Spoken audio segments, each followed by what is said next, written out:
72 గంటల్లోనే ఫోన్లోని అద్భుతమైన జ్యోతిష్య పరిష్కారం చూపిస్తారు. నమ్మండి, నమ్మకపోండి, ఇది నిజం. శ్మశాన కాళి రుద్ర చౌడీదేవి ఆరాధకులు నంబర్ 1 వశీకరణ స్పెషలిస్ట్. గురూజీ మనిషి పుట్టుక నుండి చనిపోయే వరకు వచ్చే అన్ని క్లిష్టమైన సమస్యలకు పరిష్కారం ఇక్కడ లభిస్తుంది. విద్య, ఉద్యోగం, వ్యవహారం, స్త్రీ ప్రేమ, పెళ్లి, సంతానం, స్త్రీ పురుష వశీకరణం, భూవశం, భార్యాభర్తల కలహాలు, కోర్టు సమస్యలు, విడాకుల సమస్యలు, చేతబడి, అప్పుల బాధ, ఇంకా మీకు ఎలాంటి సమస్యలు ఉన్నా 72 గంటల్లోనే శాశ్వత పరిష్కారం చేయబడును. నమస్కారం, నేను మీ రవికిరణ్ శర్మ, వేలూరి, జ్యోతిష రత్న అవార్డు గ్రహీత. నవంబర్ నెలలో ద్వాదశ రాశుల వారికి ఏ రకంగా ఉండబోతోంది, ఏ రాశుల వారికి ఎటువంటి అనుకూలతలు ఉన్నాయి,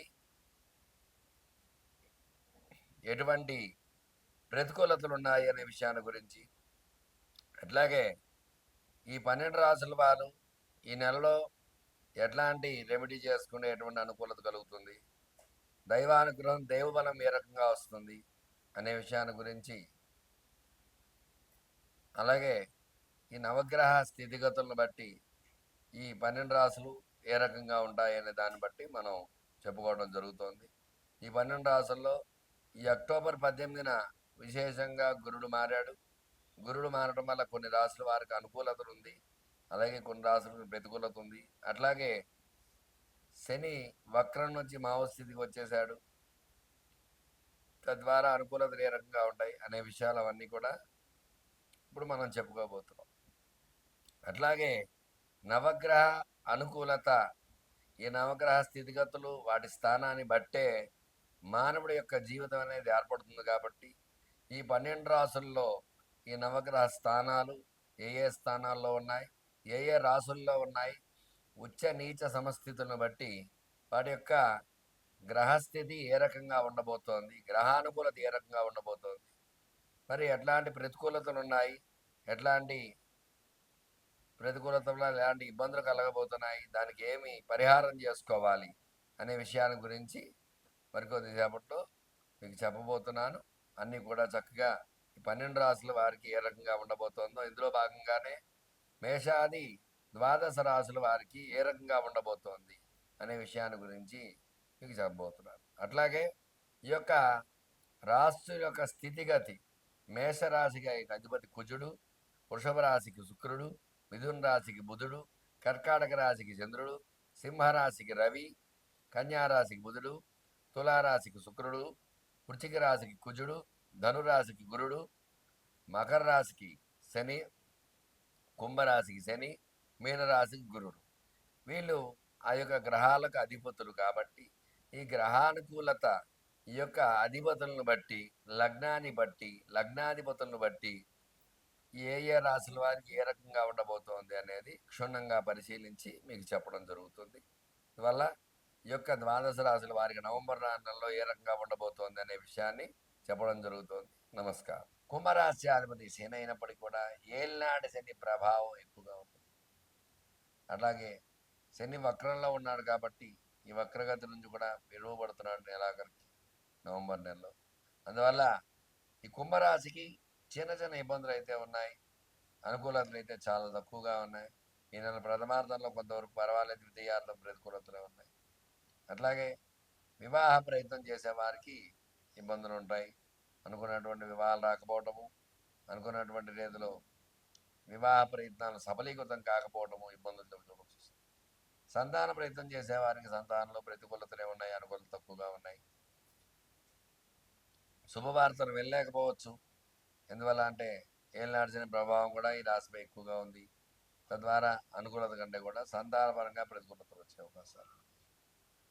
వ్యవసాయ పరంగా చూసుకున్నట్లయితే వ్యవసాయ రంగం ప్రతికూలతలే ఉన్నాయి, అనుకూలత తక్కువగా ఉంటుంది. సరైన సమయానికి అకాల వర్షం రావడం, పంట నష్టపోవడం ఇట్లాంటివి జరుగుతూ ఉంటాయి. తగు జాగ్రత్త వహించాలి వ్యవసాయదారులు. అలాగే వ్యాపారంగా చూసుకున్నట్లయితే వ్యాపారంలో అనుకున్నటువంటి లాభాలు రావు, ఇబ్బందులు పడుతూ ఉంటారు. వ్యాపారస్తులు కూడా సామాన్యంగా ఉంటుంది. అనుకున్న రీతిలో లాభాలు రాకపోవడం వల్ల, సరుకు నిల్వల వల్ల నష్టపోయే అవకాశాలు ఖచ్చితంగా ఉంటాయి. వ్యాపారస్తులు కూడా తగు జాగ్రత్త వహించాలి, లేదంటే ఇబ్బంది పడవలసి వస్తుంది వ్యాపారస్తులు. ఉద్యోగ ప్రయత్నం చేసేవారికి ఉద్యోగ ప్రయత్నంలో ప్రతికూలతలే ఉన్నాయి, ఇబ్బందులు ఉంటూ ఉంటాయి. ఉద్యోగంలో సఫలీకృతం కాకపోవచ్చు, జాగ్రత్త వహించాలి ఉద్యోగ ప్రయత్నం చూసుకున్నట్లయితే.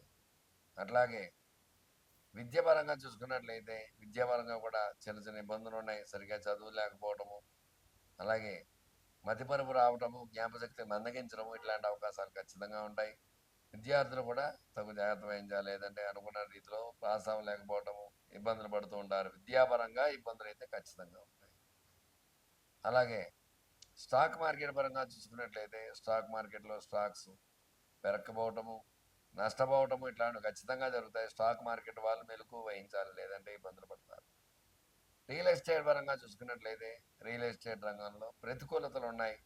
అనుకున్న రీతిలో లాభాలు ఏలినాడ్చిన ప్రభావం వల్ల భూ క్రయ విక్రయాలు బాగా తగ్గుతాయి. తద్వారా అనుకూలతల కంటే కూడా రియల్ ఎస్టేట్ రంగం కూడా ప్రతికూలతలు ఎక్కువ ఉన్నాయి. సినీ రంగా చూసుకున్నట్లయితే సినీ పరిశ్రమ ప్రతికూలంగా ఉంది. సినీ రంగం అనుకున్న రీతిలో రాణింపు లేకపోవడము, సినిమాలు హిట్ కాకపోవడము, ఏలినాడ్చిన ప్రభావం వల్ల ధనం మంచిగా ప్రాయంగా ఖర్చు అవడము, ఇట్లాంటి ఇబ్బందులు ఖచ్చితంగా ఉంటాయి. ఆరోగ్యపరంగా కూడా ఈ రాశి వారికి ఆరోగ్య సమస్యలు వస్తూ ఉంటాయి. ఆరోగ్య విషయంలో చక్కటి జాగ్రత్త వహించాలి, లేదంటే ఇబ్బంది వస్తుంది. చూశారు కదండి, మరి ఈ రాశి వారు ఏం చెయ్యాలి అంటే, రాశి అధిపతి శని కాబట్టి విశేషముగా ఖచ్చితంగా శనివారం నాడు ఈశ్వరుడికి విశేషముగా పంచామృతాలతో అభిషేకం చేయటము, ఏకాదశ రుద్రం అభిషేకం చేసుకోవడము, మహాలింగార్చన, బిల్వదలార్చన ఇట్లాంటి పూజలు చేయడం ద్వారా శని బలం చేకూరి, ఎందుకంటే శనీశ్వరుడు శనీశ్వరుడు అంటారు. ఖచ్చితంగా ఈ శని అనుగ్రహం కలగాలి కాబట్టి ఖచ్చితంగా వీళ్ళు ఈ అభిషేకం చేసుకున్నట్లయితే నెల అభిషేకాలు ఇవన్నీ చేసుకోవడం, శివాభిషేకాలు చేయడం ద్వారా శివానుగ్రహం కలిగి ఖచ్చితంగా మీ కోరికలు నెరవేర్చుకునే అవకాశం ఉంటుంది. చూశారు కదండి, ఈ నెలలో కుంభరాశికి ఎలాంటి అనుకూలతలు ఉన్నాయి, ఎలాంటి ప్రతికూలతల విషయాన్ని దగ్గర చెప్పడం జరిగింది. మీ రవికిరణ్ శర్మ వేలూరి జ్యోతిష్రత్న అవార్డు గ్రహీత. నమస్కారం.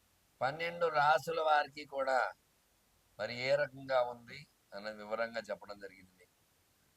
ప్రతి ఒక్కరూ కూడా గ్రహ అనుకూలత ఉంటేనే మీకు అనుకూలంగా ఉంటుంది. గ్రహాలు ప్రతికూలంగా ఉన్నాయంటే మీరేమి చేయలేరు. ఇవాళ గ్రహాలు అనుకూలించాలంటే చక్కని యొక్క దైవనామ స్మరణ చేసుకోవడము, ఈ కార్తీక మాసం సందర్భంగా విశేషంగా శివుడికి అభిషేకాలు, అర్చనలు, పూజలు, హోమాలు ఇలాంటివన్నీ చేసుకోవడం ద్వారా శివానుగ్రహం ఖచ్చితంగా కలుగుతుంది. రాశులు అనుకూలంగా ఉంటే ఖచ్చితంగా రాస్యాధిపతులు బలంగా ఉంటే, రాస్యాధిపతులు కూడా నవగ్రహాలే కాబట్టి నవగ్రహ అనుకూలంగా ఉంటే ఖచ్చితంగా గ్రహ అనుకూలత వల్ల ఈ యొక్క సమస్య నుంచి బయటపడే అవకాశం ఖచ్చితంగా ఉంటుంది. ఎట్లాంటి సమస్యనైనా సరే శతకోటి దరిద్రాలకి అనంత కోటి ఉపాయాలు అన్నట్టుగా ప్రతిదానికి పరిహారం అనేది చెప్పబడింది. అందువల్ల మీరు వివాహపరంగా ఇబ్బందిగా ఉంటే ఖచ్చితంగా సంప్రదించండి. మీకు ఎందుకు ఆలస్యం అవుతోంది వివాహం అనే దాని గురించి చక్కటి రెమెడీ ఉంటుంది. దానికి ఏం చేయాలన్నది నేను చెప్పడం. సంతానంగా ఇబ్బంది పడుతున్నారంటే మరి ఎట్లాంటి దోషాలు ఉన్నాయి సంతానంగా ఇద్దరు జాతకాల్లో, దాని ద్వారా ఇట్లాంటి ఇబ్బందులు ఉన్నాయి కాబట్టి మీకు ఆలస్యం అవుతుంది సంతానం అనే విషయాన్ని మీకు చెప్పడము, దాని యొక్క పరిహారం చేయించడం అట్లాంటివి జరుగుతాయి. వ్యాపారంలో నష్టపోతే వ్యాపారానికి లక్ష్మీ అనుగ్రహం ఏ రకంగా కలగాలి అనే విషయాన్ని గురించి దాన్ని మీకు చెప్పడం జరుగుతుంది. ఉద్యోగ ప్రయత్నాలు చేసేవారికి ఉద్యోగాలు రాకపోయినా, అలాగే చదువులో వెనకబడితే వాళ్ళకి ఏం చేయాలి, అట్లా ప్రతి విషయంలో కూడా చక్కగా పరిహారం సమస్య మీది, పరిష్కారం నాది. ఖచ్చితంగా మీకు రెమెడీ చెప్పడం జరుగుతుంది.